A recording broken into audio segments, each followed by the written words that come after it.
All right, y'all, it's Tuesday. You're live with Lonzo, you're live with Dusty. We're about to do this right away, folks, the best way we possibly can. It's the post-birthday show, pre-birthday show. I'll tell you all about it in a minute, folks. But in the meantime, from the West Coast to the East Coast and everything between, folks, from Eve After Dark to concerts in the park, you're live with your boy Lonzo, the Godfather of West Coast hip-hop. We do this every Tuesday, right about this time. He's always going to be live, y'all. Check this out. Here we go. Oh, yeah. There it is, folks. What's up, Dusty?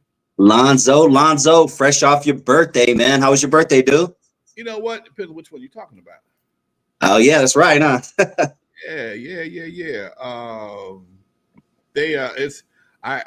I'm kind of, my shit's kind of messed up. I was born on the 16th, but my driver's license said the 18th. That's a long ass story. We talked about it last week. Your brother doing his damn thing and messing everything up. Yeah, so I had to flip the things up. So when I got my Facebook page, I had to use my driver's license information. So tomorrow they're gonna be doing the same thing. I love it, man. Little three-day birthday celebration, huh? Birthday celebration, exactly. That's what's up. That's what's up, man. Well, let's jump right into it, man. There's a few things I would love to touch on and get your opinion. But being that the summertime is here, Lonzo, we discuss this every year. It was a really big event back in the 70s, and I love hearing your stories about it. I want to talk a little bit tonight about some summer stuff, but we're going to start with the topic of the Watts Stax. Oh. We've talked about it before. Can you break it down for us, man? You know, talk about the promotion behind it. Was there radio commercials? You know, how you heard word about it, word of mouth, all that. Talk to us about what led up to Watts Stax. Watts Stax was one of the was my first concert in my life. It was the biggest concert at that time be held in LA. Far to my knowledge, it was held at the LA Convention Center. Coliseum. Coliseum holds 100,000 people. They were charging $1 per person to see the hottest acts of that time. Barcades, Isaac Hayes was the headliner, dramatic, staple singers. Man, come on now. Everybody called. I know it's my birthday, folks. Y'all working my nerves though. Let me turn my phone off. I thought I turned it off already. Yeah, Doc, it was the biggest show of that time. It was huge. And everybody was there. Everybody was there. And all around the world. Everybody was there. And it was a hell of a day, man. It was a hell of a day. The Crips was there. They were whooping ass. There's a documentary on the Watts Stax. And a lot of stuff that happened that day, they didn't put in a documentary. And rightfully so. I understand why they didn't do it. They didn't tell you that Jesse Jackson had the Crips line the track because they cut a deal to use the field on that Saturday. They cut a deal with the Coliseum that nobody would be on the field because they didn't want to mess up the field up for the Rams, the Raiders that was playing the next day. So the deal was no dancing on the field. Okay. As soon as the music started to play, they ran down to start dancing. Folks was doing their little Soul Train shit. And they did it every time the music started to play. The cops couldn't do nothing with them. The cops could not do anything. LAPD was useless. They might have had 100 cops. They couldn't do nothing with them. There was too many black folks. So at one time, people got frustrated, and the Crips decided to hold hands. I'm not bullshitting. Jesse Jackson asked the Crips to assist the police to handle security.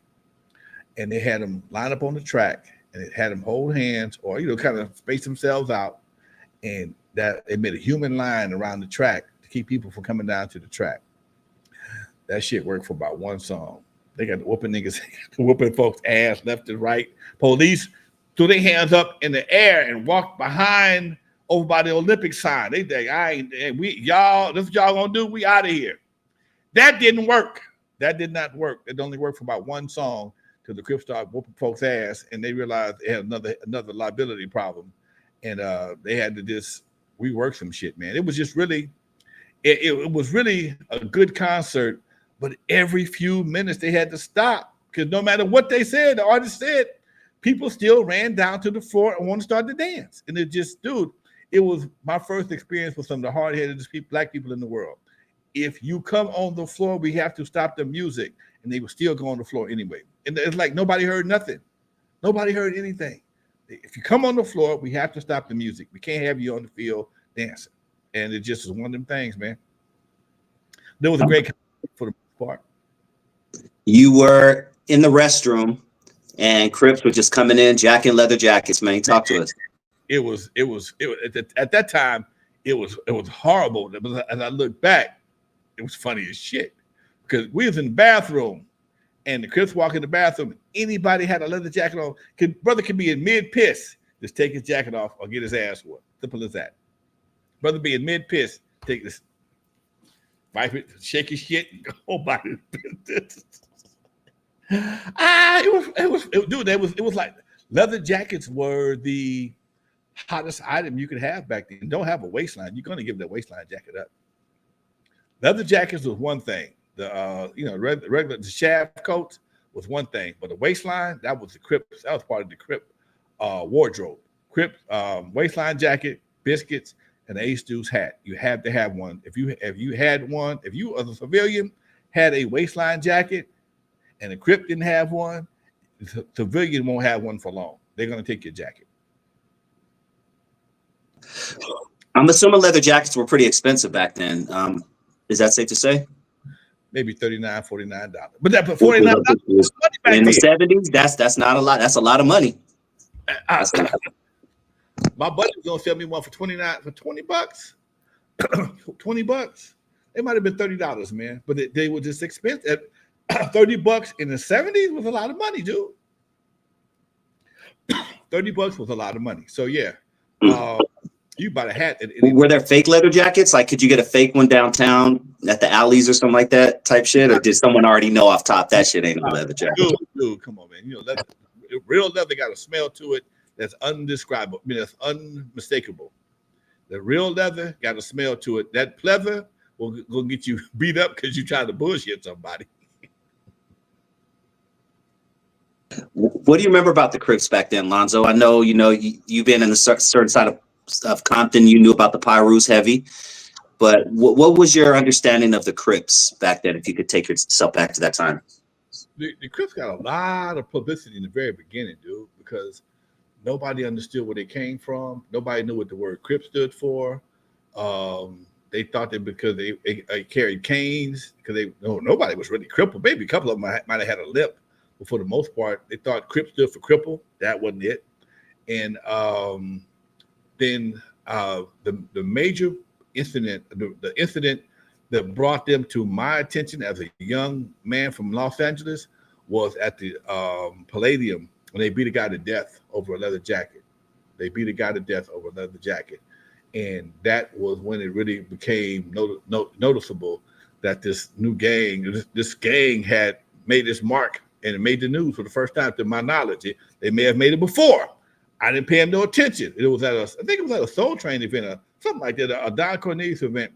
And they went out, beat a guy to death over his leather jacket. And that just became the kickoff for the Crips publicity moves. And then they start coming in, you start seeing different Crip gangs pop up. And Compton, one side of 120th, well, was 120th 120th between Central and Wilmington was kind of the dividing point between the Crips and the Bloods. You had Bloods in Bounty Hunters in Nickerson Gardens, but then you had Carver Park, which is on the other side of Nickerson Gardens, kind of in the middle, and between that and Centennial, and you had natural territorial boundaries that were kind of, you 1 minute you had to you had to be careful going to the store because you might get rolled up, because if you got Crips at the store, you can't go, you got to go someplace else. Blood, so you got to go someplace else. So as a Centennial was kind of a melting pot for all of them. I don't know if they had many Crips Bloods at Locke, but Centennial had Crips from different sectors. They had Carver Park, they had some cats from the front hood, and they had Pyrus, and they had not Nickerson Garden neighborhoods, and then they had guys from Eugene Village. So it was always a mixture of folks at Centennial. I'm not sure about the population demographics at Locke, but I know a lot of Crips went to Locke. You know, Compton had a bunch of public pools back then. You know, Campanella, Looters, Gonzalez, Mona. Did you ever go to any of the public pools back then? Hell no! You get your ass drowned. Or walk out of something's naked. No. Only pool I really hung out in was I would go to Campanella because I played baseball at Campanella, and I played baseball I hung out in Anthony. I learned to swim in Anthony Park, and so we had a little pass to go over there. But even then, I was a junior buster back then, so you got your pockets padded no matter where you went. You got your pockets padded. It might cost you $25 not to get your ass whooped. And you might get your ass whooped anyway. I never had a real problem at the park. At Campanella, never had a problem at Campanella. And most of my neighborhood guys would hang out at Anthem's Park. And if they weren't there, somebody knew me. So I never had any real problems at Anthem's Park either. Back in your time, now in hindsight, we know where to go and where not to go if we're familiar with the city. But were there in general some parks that people knew not to go to in the 70s? Maybe they had a tougher reputation than any other parks in Compton? Looters was probably one of the worst. Looters and Kelly. To this day. Looters and Kelly was probably the one that I'm good. I'm good. Okay. Both of them have changed tremendously over the years, but just those names, man, in certain generations, Looters is like, nah, man, I'm good. It was one of them. I was one of the few parks in Compton. I never went to none of the dances. I'd go to Gonzalez Park dances. I'd go to Campanella Park dances. I didn't go to Looters. Nah, y'all dance your ass off. Tell me about it at school. Yeah, I hear you on that. What do you know, if you do, about, because a lot of the gangs in Compton, they came around in the early 80s. What do you know, if you do, about how they started setting up at the parks? Were they called something? Do you remember any, before Crips and Blood came along, Pirus, did you remember like any other names, like the such and such boys or the East Side thises or that's? Nah, by the time, you gotta understand, when I was in junior high school, gangbanging just started fresh. You was pretty much what you was gonna be. It wasn't a lot of conversions. They had some guys like the AP Anthony Park Boys. They were Anthony Park Boys for years, and then they joined. It became Bloods. But you had Miller Gangsters. The Miller Gangsters and the APBs always got into it. But here's another headache. They all came to Eve After Dark. The Anthons, Millers, Jima Village, Nickerson Gardens, and who else? 135s, Cast Out of Compton. All of them came to Eve After Dark for the most part and got along. And then you had some Crips come over there from time to time. Snake Puppy tells this story right to this day, how I saved his ass at Eve After Dark, because he says I walked him out to his car or something like that. Because he was obviously, Snake Puppy looked like a Crip. I don't know why. I don't know how the Crip looked like, but he just looked like he don't belong in the red team. Tall, slim. He just had that gangster Watts look. And he always got jammed. I don't think he ever got beat up, but I made sure he didn't have a problem. And this was before World Class Wrecking Crew or the LA Dream Team. He tells a story about him walking from him in Egypt, walking from his neighborhood over to Eve After Dark, and not having any real problems. They got jammed up a little taste, but because I had a little pull, I saved his life.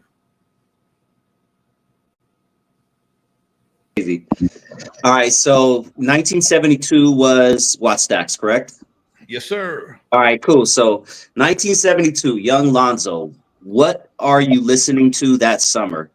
You can remember kind of specifically what was popping and how were you listening to it? Meaning, did you listen to most of your stuff on the radio? Did you listen to most of your stuff on LP? Talk to us about 1972, if you remember that summer specifically. 1972, I think we had just got introduced to 8 tracks. We had just got introduced to 8 tracks because before 8 tracks, most people won't remember this. And we had 4 tracks. Before we had 8 tracks, we had 4 tracks. And a 4 track, the difference between a 4 track and an 8 track is that a 4 track had the ball popped out of the machine and turned the tape around. The 8 track had the ball built in already. And I had 4 tracks in my little old hoopties, whatever the case may be. And I'd buy them from the swap meet. And next time I saw 4 tracks was at K-Day. K-Day, they called them carts at K-Day.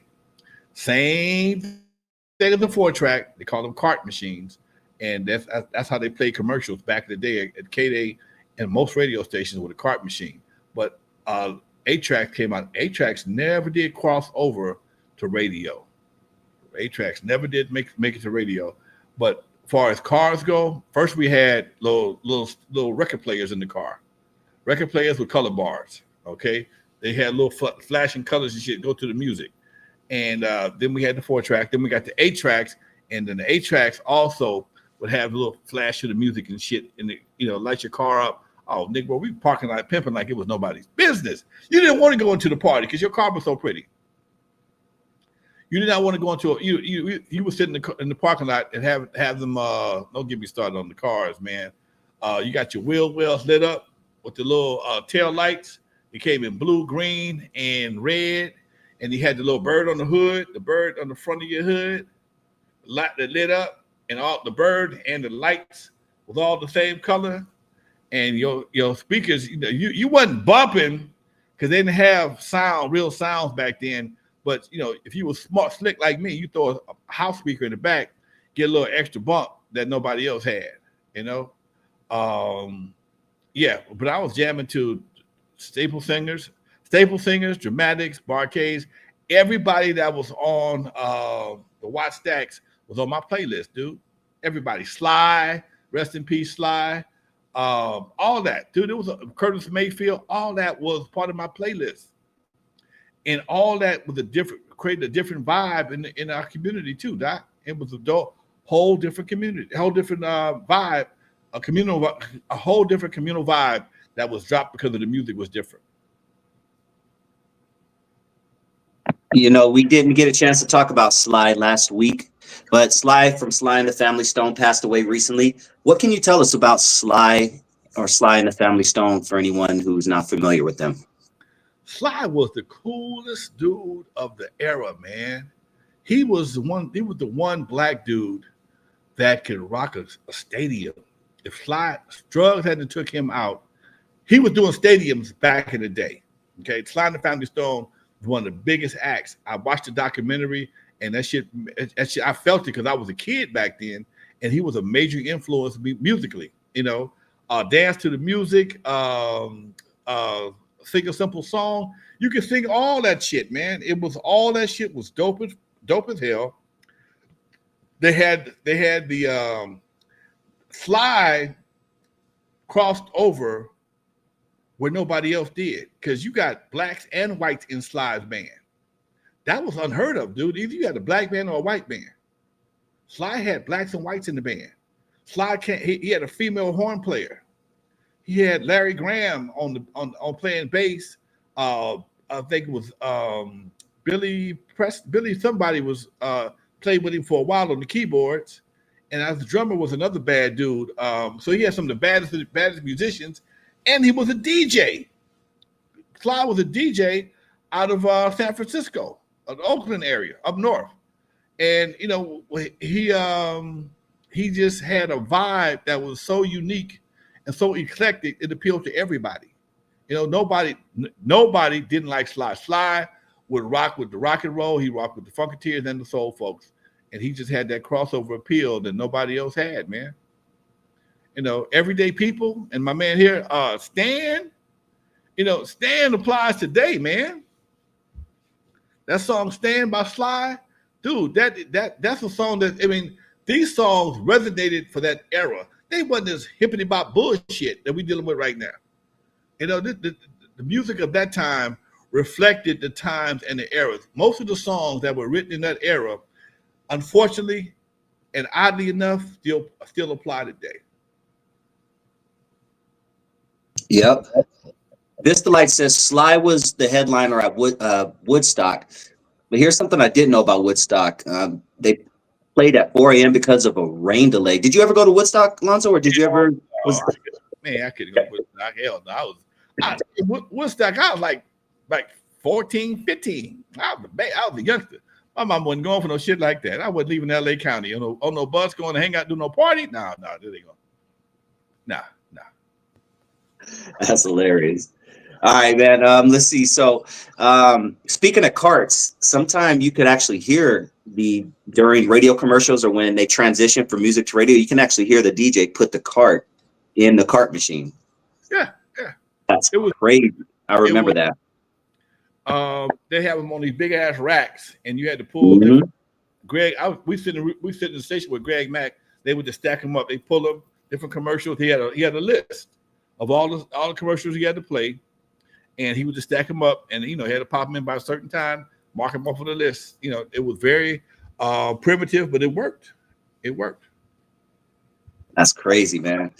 All right, what were some of the magazines, Lonzo, or media outlets that you got your gossip from and your pop culture from back then? And what's that?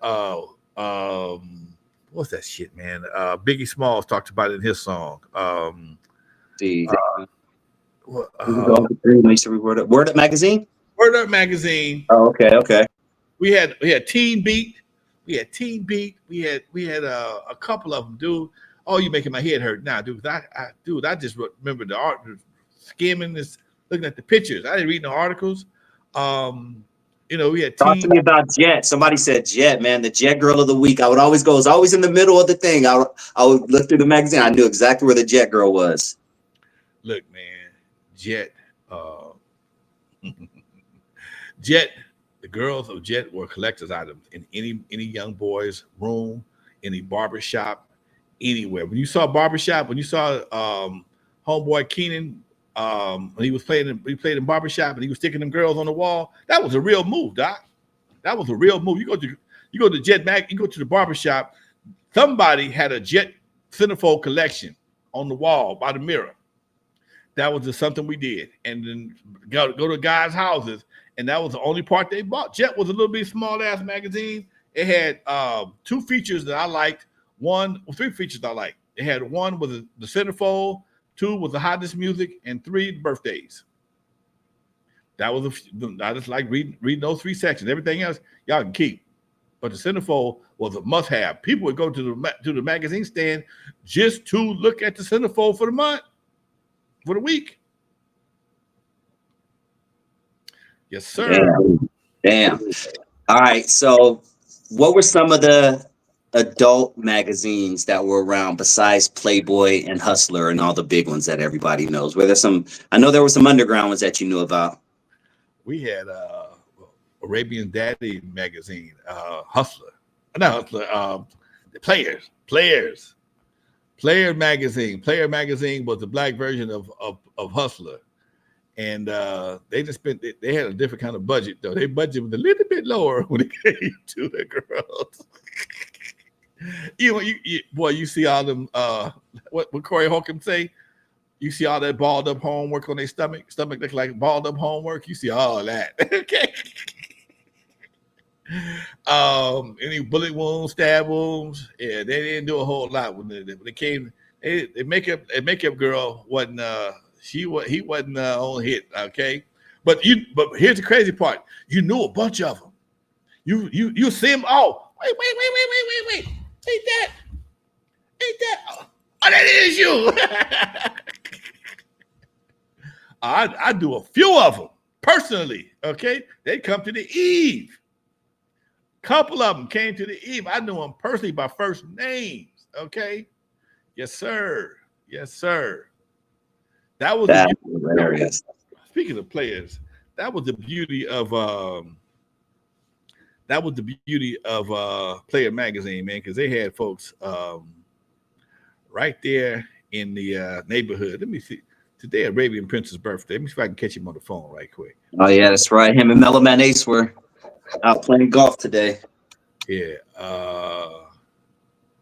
Shout out to Arabian Prince. Hey, Rab, if I Kim Dazelle right quick. Since we talking about his daddy's magazine, give him a quick shout out.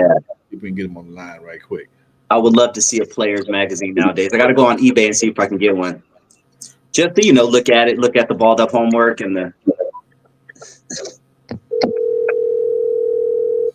Let's see if he answered the phone. I'm sorry, the person you've called has. That's his crazy answer. He probably called back.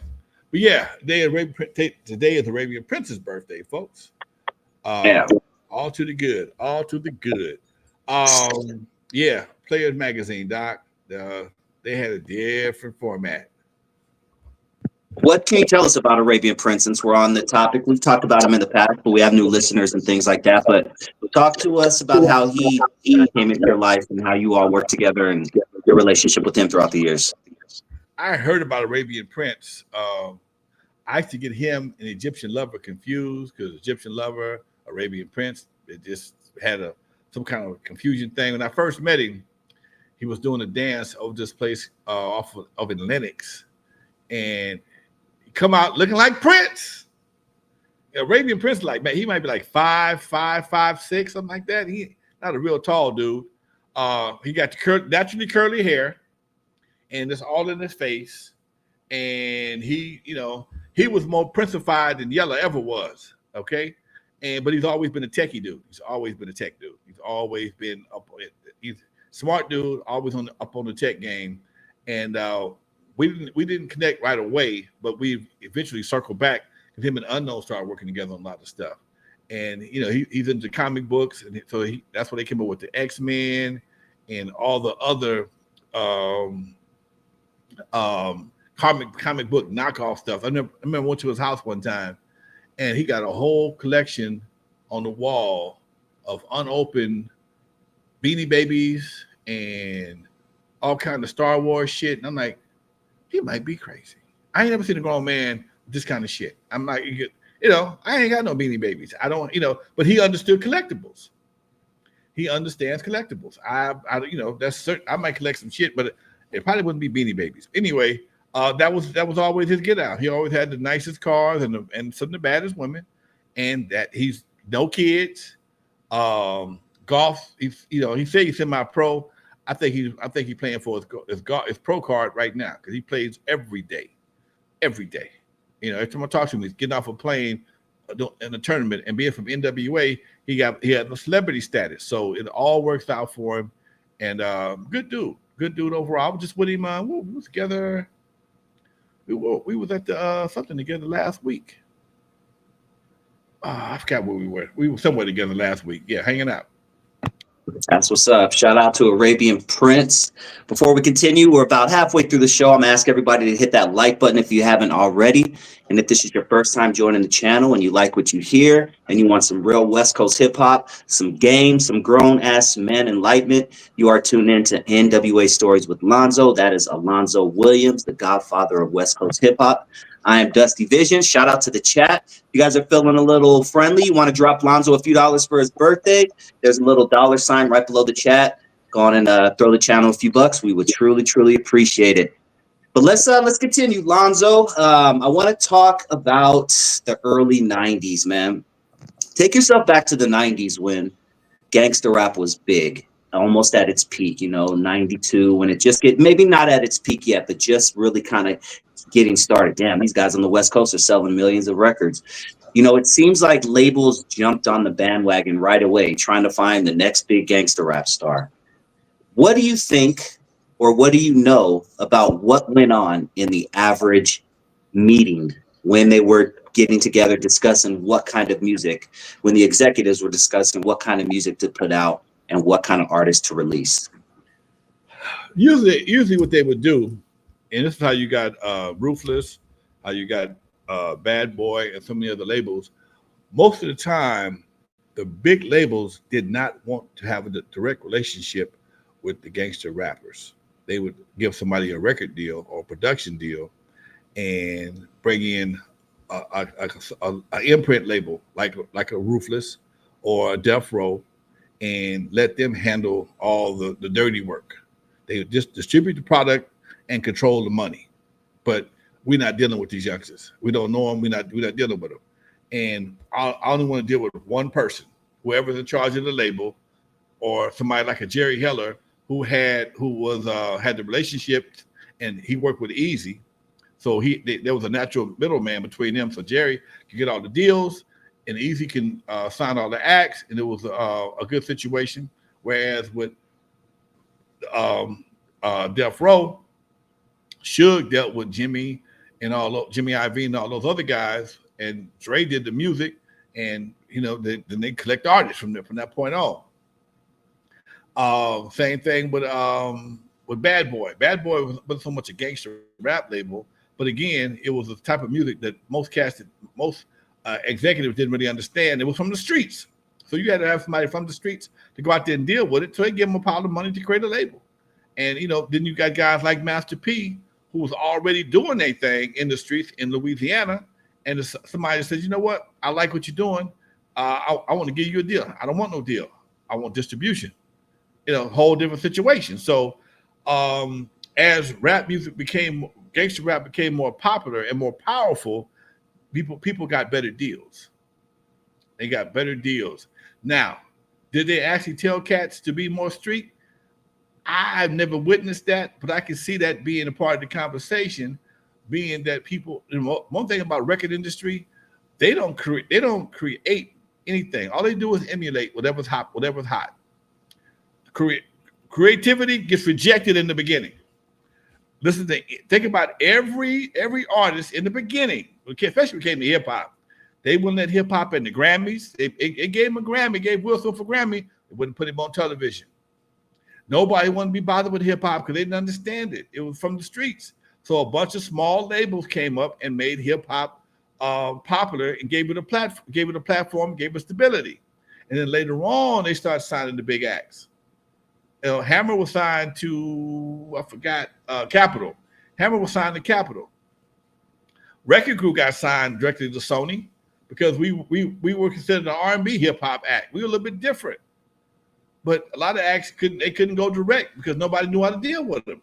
It was hard enough for them to figure out how to market us. They had no idea how to market us. We weren't singing, and we weren't conventional. We're looking out Broken Home Podcast. Much love.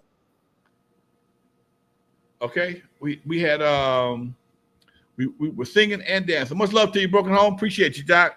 Yeah, we were singing and rapping. Nobody had done that before.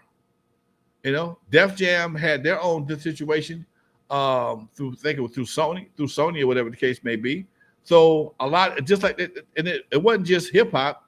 A lot of your grunge acts, they had sub labels. They gave people label deals to sign the act, but they control the distribution, which controls the money, and that's all they want anyway. Okay.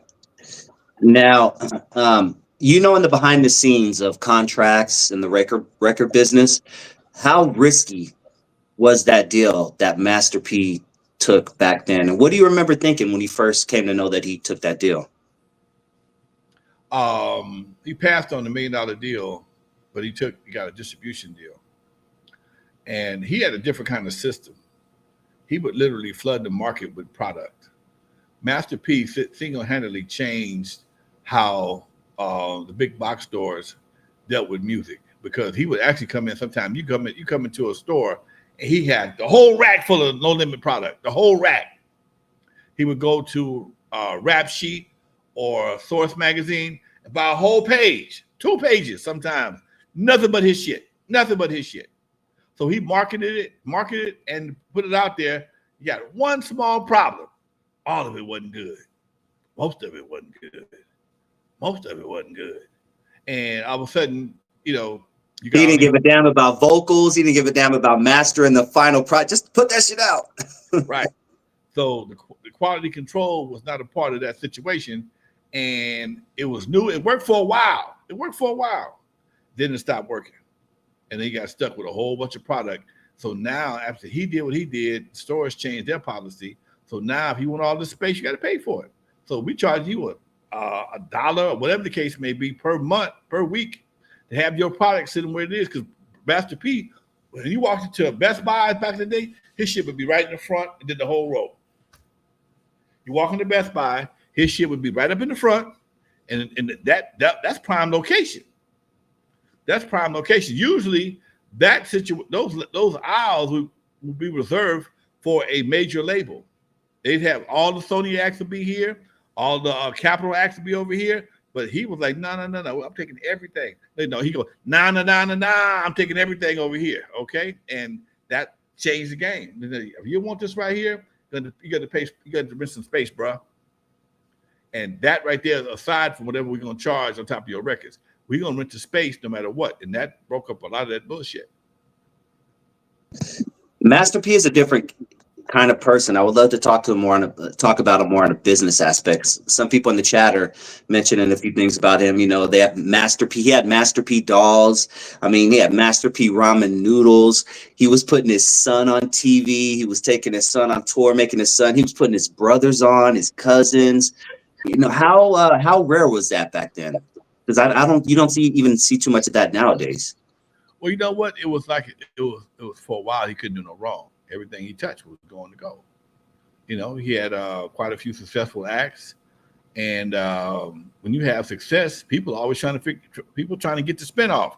He understood that. Where's the spinoff at? The spinoff is going to be my son, Lil Romeo. The spinoff is going to be my brother, C Murder. Damn it, he killed somebody, or he got involved in some bullshit and messed his off. But yeah, you know, you have success. People want to find ways to exploit it to the best of their ability, and you know, the next one was his son. You know, then I think that, and I heard Master P got a pretty good ball game too. So you know, all that was a part of what he was doing, and then he took that same attitude to the cereal aisle, to the ramen noodle aisle, to the potato chips aisle. I ain't seen it nowhere lately, but he gave it a shot, you know? And it's pretty much the same thing. When you start messing with ramen noodles and potato chips and cereal, you messing with Kellogg's, bro. You messing with Kellogg's and you messing with some big dudes, man. You know, any market share that you get is gonna be felt because they used to selling a certain amount of stuff in a certain area, and they don't need your competition. I ain't seen the Crips and Blood soda no more like I used to. I see it all the time. That red soda, that blue soda, Peace. It was called Peace Soda, Peace Pop, or something like that. Oh damn, that's sad. I didn't even know that existed, man. Wow. There was for a while. Who was what's his name? Boy out of Atlanta. Damn, won the Grammy. David Banner? No. I'll look it up. Damn. Peace Soda, Crips and Blood Soda. Somebody will probably catch it before I get my slow ass computer does. Y'all know who I'm talking about. Blood Soda. Let's see what it says. Killer Mike. There you go. Killer Mike was pushing this Crips and Blood soda, red and blue soda. You know, we like soda. Why we ain't got our own? You know, okay, cool. But one or two things will happen. Either they're gonna squash you or they're gonna buy you. You will not control that. All right, this is what I really want to get into, Lonzo, now that we built up to this, because this is a great conversation. It seems like they only allow us to go so far. Can you talk about that? And let me let my dog out because she's giving me that look like she has to pee. Talk to me about that. Right. I've talked to a lot of players before me, man. And it really seems that way because the American business model is structured that way for the most part. Most people build a business or create something to sell it. Whether it's your record company or your artist, people build things to sell them. And even when you don't want to sell them, sometimes somebody says, "Nah, you need to get that up, dude, because that's too big." And I hate to say this, you can't be that big. Not in this game right here. This is our game. I'll never forget I was talking to a friend of mine, Good Fred. Good Fred owned Good Fred Oil. Good Fred Oil was made right there on 54th and Western by a black man. But Naturals first came out. Naturals, there was no hair care products for Naturals, and Good Fred had a salon called La Routan. La Routan is natural spelled backwards. Okay, and he was Good Fred from Chicago, from the Midwest, I think in Chicago. And we came out to LA. He started making hair care products for the natural. The natural hairstyle was the shit. They was doing blowouts. They were doing all this shit right there on 54th and Western. So he created his own little natural juice, Good Fred Oil. And it was a simple formula. It was made from glycerin and water. That's it.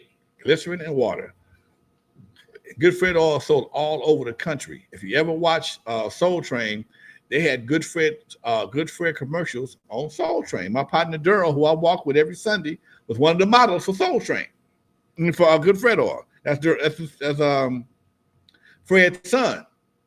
And I asked Fred, man, so what happened to Good Fred Oil? Now we kind of knew what happened, but it was another story that was even more important than the Good Fred Oil turned your hair red in the summertime. Oh yeah, you became a Lucille Ball redhead every summer because Good Fred Oil turned your shit blonde. Okay, but he told me he had done so well. He done like 4-5 million. That's a lot of money in the 70s. That's a lot of money. And he didn't have no partners. He literally manufactured, mixed, bottled, packaged, and shipped everything from 54th and Western. The money came straight to him. The checks came straight to him. No distributors, no middleman. Everything I'm buying over here. I'm buying raw product over here. I'm putting it together in my office right here, my factory right here at 54th and Western, and I'm shipping it around the world, and I'm collecting the money. The money coming straight to my account. He says one of the big boys hit him up. I ain't gonna call no names. I don't need no shit. One of the big boys hit him up. Hey, we want to buy your product. He said, no, I'm doing good. I'm cool. They came at him again, made him another offer. He refused the offer. He says about 30 days later, he said all of a sudden his credit line started getting cut. His suppliers wouldn't sell to him. He couldn't get no bottles. He couldn't get no glycerin. So him being the black man that he was, I'm gonna give him some glycerin. He tracked down the glycerin manufacturer in Canada, found some bottles in Canada. So he had one guy shipping him some bottles, another guy shipped him some glycerin. He says when the glycerin showed up from Canada, mind you, this is 1974, 75. When the glycerin showed up, so did the FBI. The FBI wanted to know, why does a black man on 54th and Western need 500 gallons of glycerin? If y'all are not chemistry savvy, all you need is some nitro and you got a party. If you mix nitro with glycerin, you got a party. So he said, and the FBI came in, they got all kind of information from him, blah, blah, blah. Make sure he wasn't no one. 54th and Western down in the 70s was like the hot spot for all the black revolutionaries. And he said because of that, shortly after that, I guess they must have reverse engineered his product and came up with a way to keep hair from turning red, and he was out of business after that. Yes, sir. Damn, yeah. Good Fred story. That's crazy. All right, so times were different back then, Lonzo. There were a lot more red tape, and we're gonna go a little bit back to the beginnings of your time in music. Times were different, probably a lot more red tape than there was today, trying to maneuver through the game. But hip hop and black music wasn't fully understood really back then either. But there was a famous scene in Crush Groove where the character who played Russell Simmons had to go get a loan at a bank, and they were giving him shit, and it was alluding to racism back then. When you were maneuvering through the biz, was there ever a time where you felt, man, they did that shit because I was black? Be it an executive, a club you may have tried to perform at, something like that? Man, I didn't really, I didn't really see or feel or experience any blatant racism. It might have been some undercover stuff. Somebody might have spit on a hamburger or something that I didn't know nothing about. But I didn't never see a blatant racism. So I was down south. We was in Mississippi. We were starving. We were hungry. Just got off the plane. They take us to this restaurant. We've been sitting there like 30 minutes. Ain't nobody said shit to us.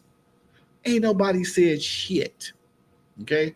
We looking at the menu. Ain't nobody brought no waters, no straws. How you boys doing? And nothing like that. And I think somebody walked in with a jacket on. It was hot, but they had this jacket on. And they saw the jacket. You boys ain't from around here, are you? I said, no, we not. We from LA. What y'all here for? We playing at the Velodrome, whatever it is tonight. Y'all celebrities? All of a sudden, everything changed. Everything changed. Where can we get you boys? What the fuck?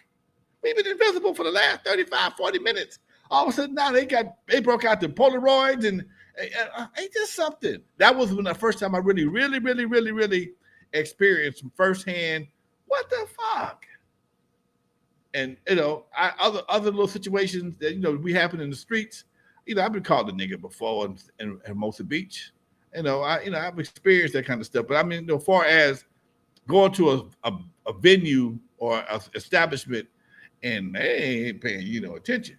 Outside of the fact, one time me and some of my other boys, some pre-Dr. Dre, my pre-Dr. Dre crew, we used to like to ride horses. Billy T, Ron, Unknown, Roscoe. You don't know these guys. These are all my homies from back in the day. But they're all a part of the early days of world class. Of Eve After Dark. And on the weekdays, we go up to behind Magic Mountain and ride horses. Okay, get up early in the morning when the horses are fresh. Hop on the freeway and turn off right past Magic Mountain. Go about a half a mile past Magic Mountain up in the hills, and they had these stables with these fresh horses. I mean, these stuff just you can do some bonanza shit. You be galloping and running, and because they just woke up. They ain't. This might be my last ride for the day. And we put into this restaurant, and we walked in the restaurant. This was about 5 of us, and everybody stopped at mid eating.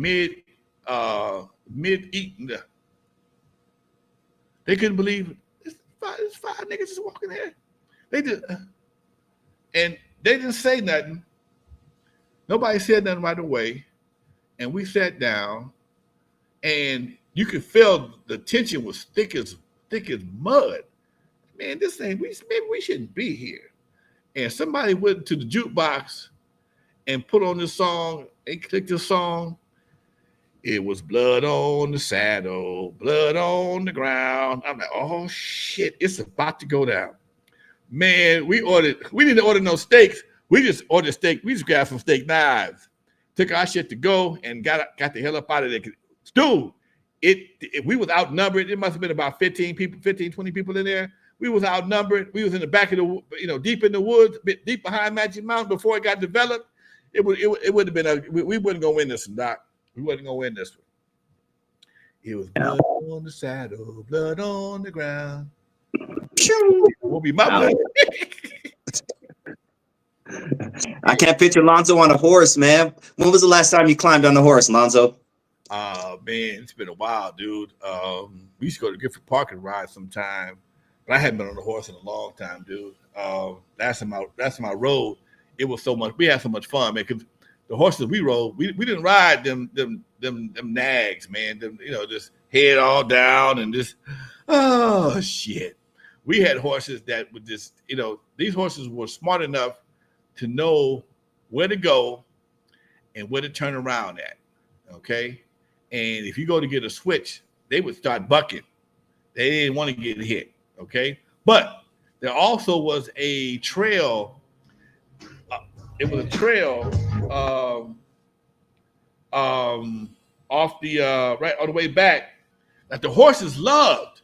This trail had trees that was like a cave, right?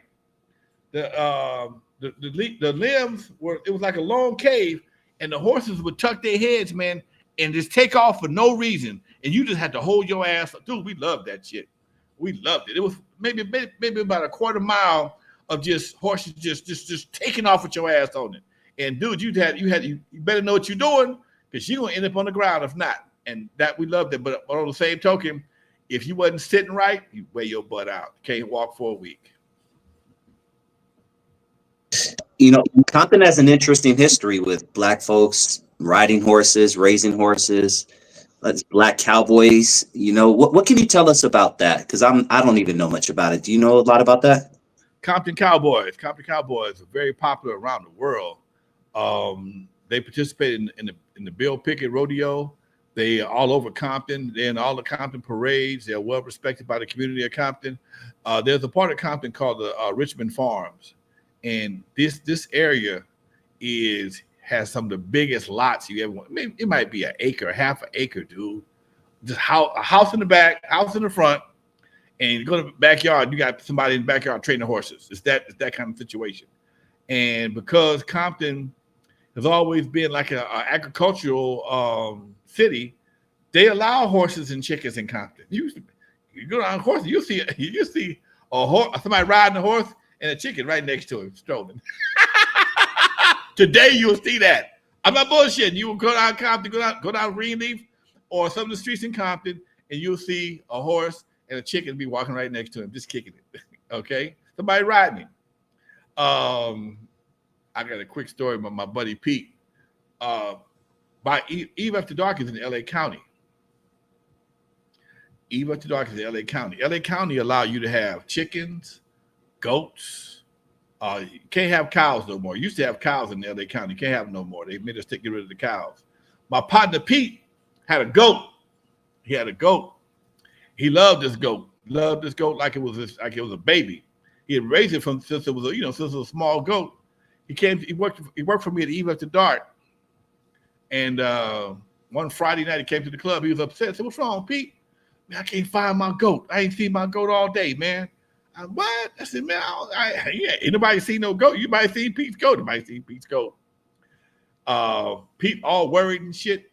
Next day he comes to the club crying. I said, "What's wrong, Pete?" "I found my goat, man." "Where you find the goat at, dude?" "Well, I didn't find the whole goat. I just found his legs in my neighbor's garbage can." His neighbors ate his goat. True story. His neighbors ate his goat. They was barbecue at that motherfucker on the rotisserie. They had beating on that night, yo. Wow. Oh man, R.I.P. to the goat, man. Too soon. Yeah, really. That's hilarious. Vista Lights is Compton and Norwalk are the only two cities in LA County that allow horses, and the part of Norwalk that borders the San Gabriel River. There are a ton of horses around the Norwalk area as well. You are right. Damn. Yeah. Okay. They have a equestrian center right there, right? Off the 605, something like that. They do. Yeah. And there's a bullfighting arena right there in Pico Rivera. Pico Rivera. I played there before. Okay, a bullfighting ring in Pico Rivera. That's no bullshit. Okay, there's a lot of things y'all missing, man. Y'all got to get out. Got to hang up. LA, I'm telling you, man. That's what I'm talking about, Lonzo. It's sad because you know there are people that literally grow up their whole lives living maybe 10 miles from a beach, and they just never went to the beach. You know, I knew a lot of people like that growing up. Like, damn, you never been to the beach, dog? Yeah. No, dude, I've had dudes get in my car with me, never been down Crenshaw. Oh man, if you take him down Crenshaw, and you swear they just saw Disneyland. Oh man, that's the mall. Yeah, man, that's the Crenshaw Mall. Where you? Oh man, I ain't never been outside the hood. You bullshitting. Nah, man. How old are you? 25? You never been outside the hood? And I think that's one of the reasons why a lot of brothers get so um, inundated with the hood because shit, they never been, they don't know nothing else. They know these few blocks. They know the school. They know the liquor store. And outside this, they don't feel comfortable outside of that area, man. And I think that's a shame, dude. The same dude that I was talking about just now, he should live with me. He's now a bus driver. Go all over. He's a bus driver all over the doggone, all over Reno Valley. So he's expanded his horizons tremendously over the years. But it was amazing. He was like 21 years old, 21, 22 years old. Never been to Crenshaw, dude. And I had Yeah. ride with me, man. Hey, Lonzo, you go so many places. I ain't never seen this part of LA before, dude. I know all the back streets. The free, I don't even. I very seldom ride the freeway. I very seldom ride the freeway. The back streets be. That's the way to go if you know how to use them. Yep. Shout out Rad7. Appreciate the donation. He says, Lonzo, did you ever do any business in the ATL back in the day? As in Atlanta, I've been to Atlanta twice, and the first time I went there, I was there for about 3 or 4 days, and that was the first time in my life my sexuality had ever been questioned by a female. I'm walking through the Peachtree Mall, Peach something Mall, and Atlanta got some girls. Dang that. Atlanta got some. They got woo. Atlanta got some Georgia peaches, boy. And I'm walking through the mall, and I'm still from LA. How you doing? What's happening? And what is your name? Blah blah blah blah blah. She looked at me. She says, "You ain't gay, are you?" Why the fuck did you ask me shit like that? All the guys I met in Atlanta I said, "Come on, babe, you got to be bullshitting." She was not. She said, "A bunch of the guys in Atlanta."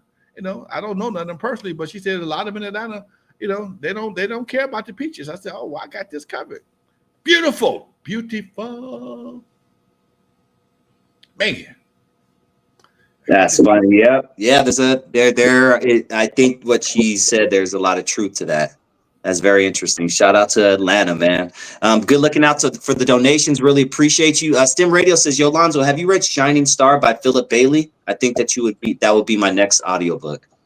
I got one. Hold on. I did one of the Earth, Wind, and Fire books. Let me see if it's Shining Star. Now I think it might have been.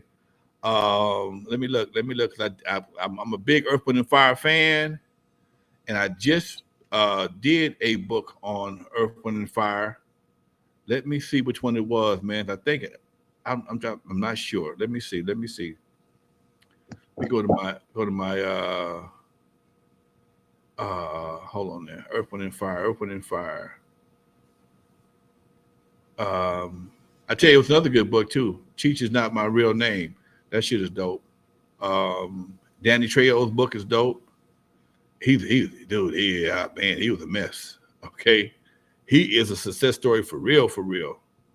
I don't see it just yet. I got too many books here to look for them right now. But yeah, dude, I can't say I didn't, but I can't say I did, because Earth, Wind, and Fire book was really interesting because it talked about the whole creation of Earth, Wind, and Fire.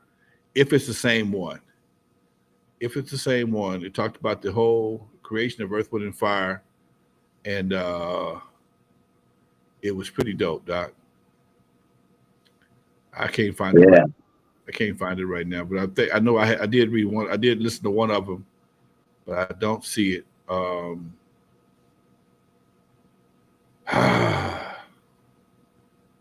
Shining Star. I don't see it, but I know I did go through one of them. Anyway, Okay. Well, there it is, folks. Man, that show flew by. Lonzo, any last words before we hit him with that outro? Oh man, Morris Day at a Time, June 28th at the Cerritos Performing Arts Center. I'll be DJing the after party and the concert. The company I work with, EAZY, is throwing this concert with Morris Day at a Time, Howard Hewitt, and Miss Chalet. Tickets are still available. We just had having a ticket price reduction. The best seats in the house only $100. The second best is 75, and the other ones are 50. And one thing about this venue, ain't a bad seat in the house, dude. Ain't a bad seat in the house. If you buy 10 or more, buy a group of 10, you get a 10% discount. I'm gonna send it out. I'm gonna send it all out in short. It's on my Facebook page, on my Instagram, and also be on my newsletter tomorrow. So yeah, folks, it's going down June 28th. You're looking out, Rat 7 again with that last minute donation. He says, you know, an amazing book, N.W.A. Not Without Alonzo. There it is, baby. I ain't mad at you. I ain't mad at you. Much love. All right, man. Hit him, Lonzo. For those who never heard of me, I'm the first one to put Dr. Dre in the surgery, stuck Ice Cube in the freezer till he got cold. E on the eve after dark, 50-yard line at the Super Bowl. In the movie Straight Outta Compton, they played me like a hater of rap. Don't believe that Hollywood bullshit, because it was all cap. My history goes deeper than you will ever know. Just remember that N.W.A. stands for Not Without Alonzo. Peace, y'all, till next week.